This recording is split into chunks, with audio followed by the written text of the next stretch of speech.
नमस्कार, मी सुवर्णा जोशी। दिवसभरातल्या सगळ्या महत्त्वाच्या घडामोडी आपण या बुलेटिनमध्ये बघणार आहोत। पूल दुर्घटनेतील जखमींची मुख्यमंत्री देवेंद्र फडणवीस यांनी काही वेळापूर्वीच विचारपूस केली।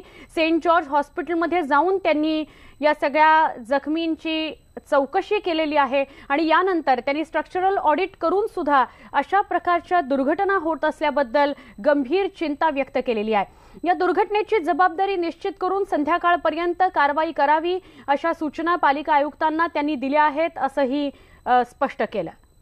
मुख्यमंत्री देवेंद्र फडणवीस यांनी घटनास्थळाची सुद्धा पाहणी केली, त्यावेळची दृश्य आपण बघतो आणि दुसरीकडे त्यांनी लगेचच घटनास्थळाची पाहणी केल्यानंतर रुग्णालयामध्ये जाऊन जखमींची विचारपूस केली। संध्याकाळपर्यंत जे दोषी असतील त्यांच्यावर कारवाई करू असं आश्वासन सुद्धा त्यांनी दिलेलं आहे।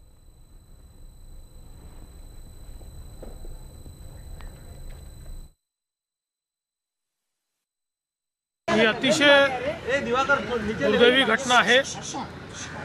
आताच जे काही जखमी आहेत त्यांची भेट मी या ठिकाणी घेतलेली आहे। या ठिकाणी जवळजवळ 10 लोक वॉर्डमध्ये आहेत आणि एक पेशंट अजूनही आयसीयू मध्ये आहे, पण आउट ऑफ डेंजर आहे। जे वॉर्डमध्ये आहेत त्यांची देखील स्थिती आता ठीक आहे।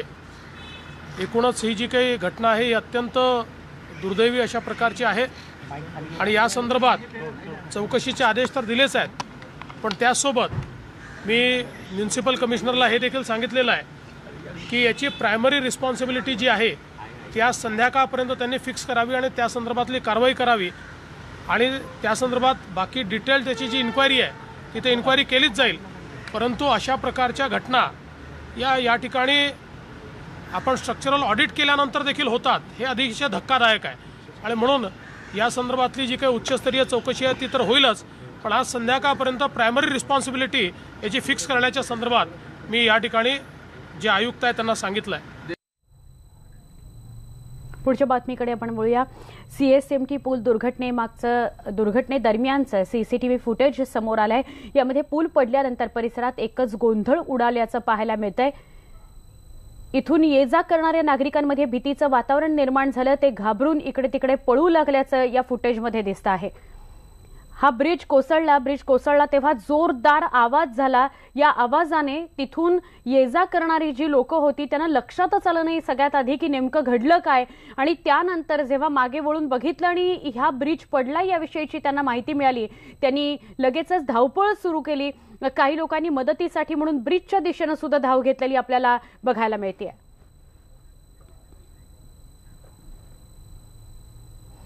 टिपेंद्र लोहार यांचा सुद्धा या पूल दुर्घटनेमध्ये मृत्यू झालाय। नेपाळचे रहिवासी असलेले टिपेंद्र मागल्या 10-12 वर्षांपासून मुंबईमध्ये कामानिमित्त राहत आहेत। घरातील एकमेव कमावती व्यक्ती असलेल्या टिपेंद्र यांच्या मृत्यूने त्यांच्या कुटुंबियांवर दुःखाचा डोंगर कोसळलेला आहे।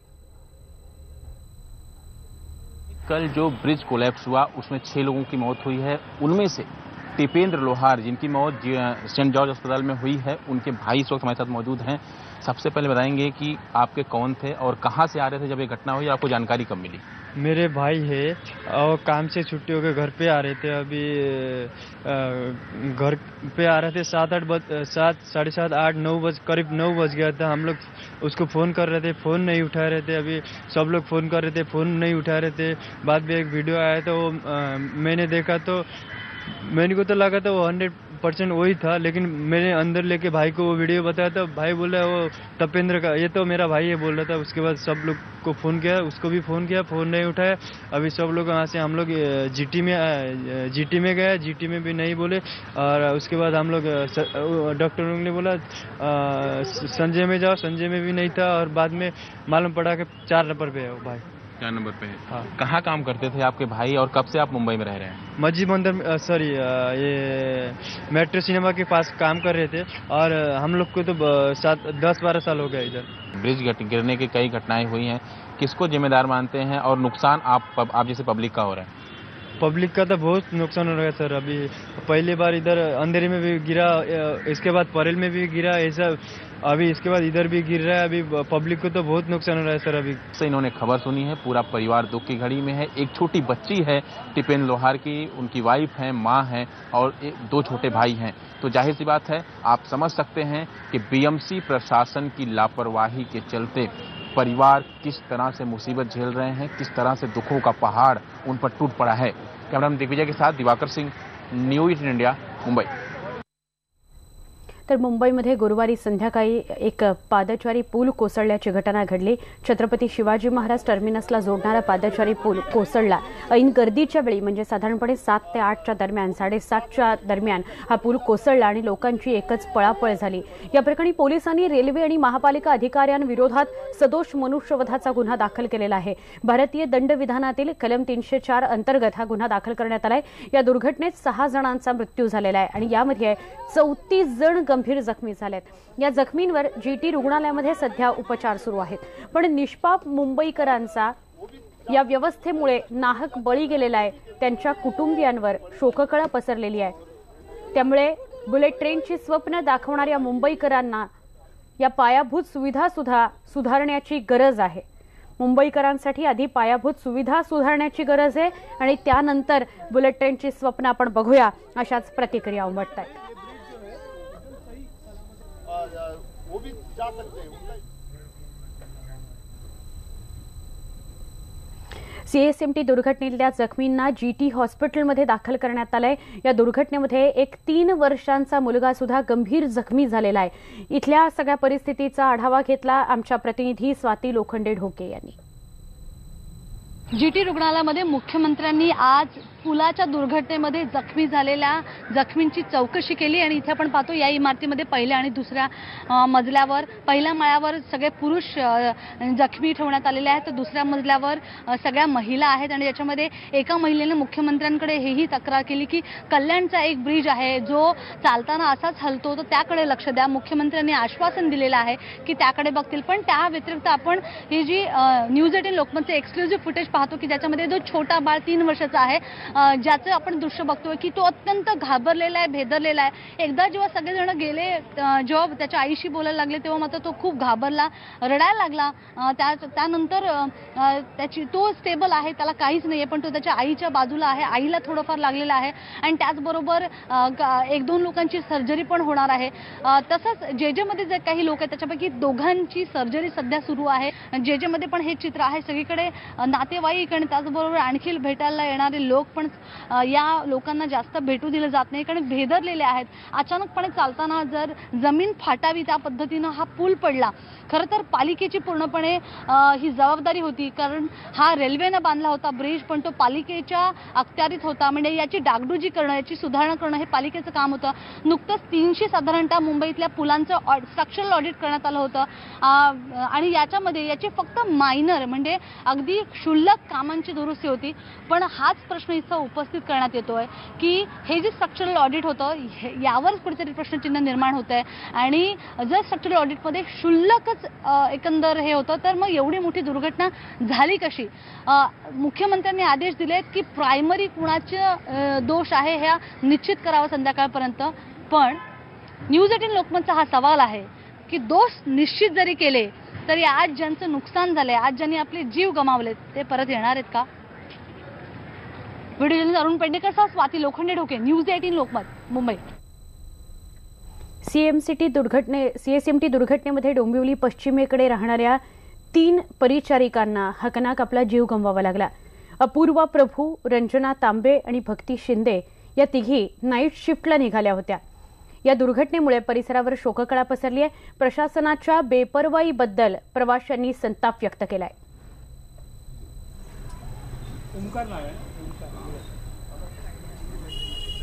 ही बाई आज आमच्याकडे 35 वर्ष इथे राहतीये, जवळजवळ इतकी व्यवस्थित बाई आहे। आज तिचा हा दुर्घटना झाली आहे, ही किती दुःखदायक आहे। एक मुलगा आहे तिला, त्या मुलाचं शिक्षण आहे, त्या मुलाला सांभाळणार कोण आहे? हे असे जर लोकांचे हे ब्रिज पडत गेले तर पुढे काय होणार आहे? कारवाई कोणी केली पाहिजे? आम्ही केली पाहिजे ब्रिजवर चढून, का तुम्ही ब्रिज बघितले पाहिजे प्रत्येक कुठे कुठे कसे कसे आहेत ते? म्हणून हे महत्वाचं नाहीये का? पडून सुद्धा कारवाई होत नाही आणि पडल्यावर सुद्धा कारवाई होत नाही, काहीच होत नाहीये, कळलं ना? फक्त हा मोठेपणा आहे सगळा। 10 लाख देतो, 5 लाख देतो, काय उपयोग त्या 5 लाखाचा 10 लाखाचा? माणूस तर मिळणार नाही आम्हाला। घटनास्थळी असलेल्या प्रत्यक्षदर्शी महिलांशी संवाद साधला आमचे प्रतिनिधी अक्षय कुडकेलवार यांनी। छत्रपती शिवाजी महाराज टर्मिनस स्थानक परिसरात काल पूल पडण्याची दुर्घटना घडली आणि या दुर्घटनेमध्ये 6 जणांचा मृत्यू झाला. अनेक जण जखमी यामध्ये झालेत. या ठिकाणावरून प्रवास करणाऱ्या एक महिला आपल्यासोबत आहे, त्यांच्याकडनं जाणून घेऊया. तुम्ही मला सांगा, तुम्ही दररोज इथनं प्रवास करता का आणि काल काय परिस्थिती तुम्ही बघितली? काल मी नाईट ड्युटीला जात असताना मी आज ह्या पुलानी 25 ते 30 वर्ष झाले मी प्रवास करते, येते जाते. काल सुद्धा प्रवास करत असताना मी जस्ट पुढे गेली आणि मागून तो पूल कोसळला. त्यामुळे आम्हाला हे हादरा हा बसलेला आहे. त्यामुळे कृपया गव्हर्नमेंटने ह्याच्यावर त्वरित ऍक्शन घ्यावी आणि लक्ष द्यावे. हा जो पूल बनवलेला आहे हे कच्चं बांधकाम आहे, हे काय पक्कं बांधकाम नाहीये आणि ही पहिलीच हादसा नाही, हे 2-3 जागेवर असे हादसे झालेले आहेत. तर कृपया तुम्ही कुठे होतात त्यावेळी ज्यावेळी ही दुर्घटना झाली? ज्या वेळेला दुर्घटना झाली होती त्यावेळेला मी इथेच होती. जस्ट मी रस्ता क्रॉस केला आणि पूल पडला. अच्छा, तर तुम्ही बघितलं पूल पडल्यानंतर? पूल पडल्यानंतर मी बघितलं, भरपूर काय माणसं मेली, भरपूर काय जखमी झाली. काय परिस्थिती होती एकंदरीत? वाईट वाटलं, खूप बेकार परिस्थिती होती, खूप म्हणजे खूप बेकार परिस्थिती होती. तुम्ही या पुलावरनं जेव्हा प्रवास करत होते त्यावेळी कधी हादरे वगैरे बसायचे?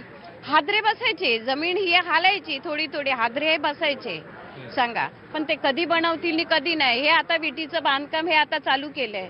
सगळ्यांना असंच वाटायचं हे बांधकाम चालू म्हणजे पुलाचं बांधकाम कधी ना कधी ते होणार, म्हणून ह्या आशेवर लोक त्याच्यावरून येत होती, जात होती आणि ती गप्प होती. मुंबईचा प्रवास आता कसा वाटतोय तुम्हाला? कारण आपण बघितलं धोकादायक वाटतो. मुंबईचा प्रवास हा धोकादायक वाटतो. पब्लिकला जायला रस्ता नाहीये, काय नाही. इकडे पार्किंग गाडी, तिकडे पार्किंग गाडी, पुलावरून जावं तर पुलाची भीती. त्यामुळे पब्लिक सुद्धा थोडे घाबरलेले आहेत. ब्रिज गिरा, जब नीचे उतरे हम लोग तब ब्रिज गिरने को लगा. जब गिरने को लगा तब हम लोग भागने को लगे. तो ब्रिज जब गिरा तो एक नीचे एक औरत गिर गया. एक औरत गिरने के बाद में एक आदमी गिरा. धांधा करके सब गिरने को लगा. उसके बाद में सब लगभग आपको कितने लोग वहाँ दिखाई दे रहे थे? भीड़ थी काफी वहाँ पे?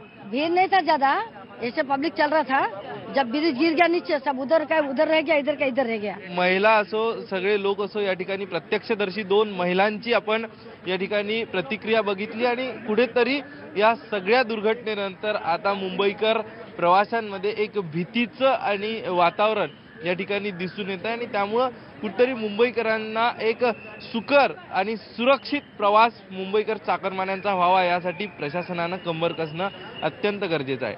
व्हिडिओ जर्नलिस्ट उमेश गोविलकर सह अक्षय कुडकेलवार, न्यूज 18 लोकमत, मुंबई. ज्या क्षणी ही घटना घडली काल संध्याकाळी, त्या क्षणी या दोन्ही महिला तिथेच उपस्थित होते. त्यांच्या डोळ्यासमोर हा प्रकार घडला आणि गेली अनेक वर्ष त्या ब्रिजवरनं प्रवास करतायत. त्यामुळे त्यांना त्याचा धसका खूप मोठ्या प्रमाणात बसलेला त्यांच्या बोलण्यावरून आपण समजू शकत होतो. सीएसएमटी इथल्या दुर्घटनेमध्ये घाटकोपर इथल्या जाहीद खान यांचा सुद्धा मृत्यू झालेला आहे. घाटकोपर स्टेशनजवळ त्यांचा बेल्ट आणि इतर साहित्य विकण्याचा व्यवसाय होता. आपल्या वडिलांसमवेत दुकानातील साहित्य आणण्याकरता जाहीद क्रॉफर्ड मार्केट इथं गेलेला होता. खरेदी करून सीएसएमटीकडे परत येत असताना त्यांच्यावर काळाने घाला घातला. जाहीद यांच्या मृत्यूनंतर दुकानदारांनी दुकानं बंद करून शोक व्यक्त केलेला आहे. छत्रपती शिवाजी महाराज टर्मिनस जवळ काल संध्याकाळी एका पुलाचा काही भाग कोसळला होता आणि त्याच्यामध्ये 5 जणांचा मृत्यू झाला. त्यामध्ये घाटकोपरमधील जाहीद खान सुद्धा हा होता. घाटकोपरमध्ये त्याचं एक दुकान आहे स्टेशनच्याच परिसरात. आपण आता तिथे जाऊ बघू शकतो. हे त्याचं दुकान आहे, त्याच्यामध्ये विविध प्रकारचं सामान विकलं जात होतं. त्याच्यातून जे बेल्ट असो किंवा मनी पॉकेट असो अशा प्रकारचं ते सगळं साहित्य विकायचं. आपल्या वडिलांसोबत त्याचं हे दुकान चालू असायचं आणि काल संध्याकाळी तो काही सामान आणण्यासाठी म्हणून तो CSTला गेला होता. संध्याकाळी 7 वाजेच्या सुमारास तो घाटकोपरवरून निघाला होता आणि त्याच वेळी तो तिथेच ब्रिजवर चढला होता आणि ही दुर्घटना झाली. त्यामध्ये त्याचा मृत्यू झालेला आहे. आपण आता त्याच दुकानसमोर आहोत. सध्या या परिसरातले हे दुकान एरवी सकाळीच उघडलेले असतात, परंतु आज ही घटना झाल्यामुळे दुकानसुद्धा पूर्णतः बंद आहेत. एकूणच ही जी घटना झाली त्यामध्ये जाहीदचा मृत्यू झाल्यामुळे परिसरातसुद्धा शोकाकुल वातावरण पाहायला मिळते. मनोज कुलकर्णी, न्यूज 18 लोकमत, मुंबई.